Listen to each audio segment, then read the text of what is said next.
kubuda tarirai basari budirir muri mwari wezvishamiso simudzirai mabasa emoko angu komborerai kupinda nekubuda tarirai basari budirir muri mwari hamushan simudzirai mabasa emoko komborerai zvese zvangova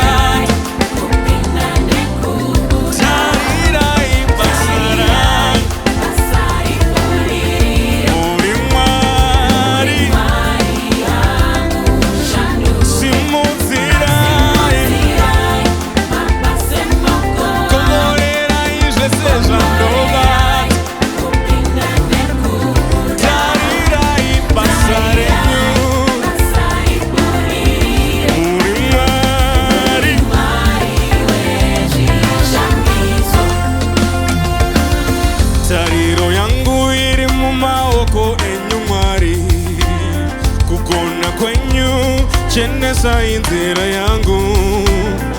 Mboni yeziso renyu yakanditarisa yondichengeta kwese kwese kwese. Tariro yangu iri mumaoko enyu Mwari, kugona kwenyu chenesa inzira yangu.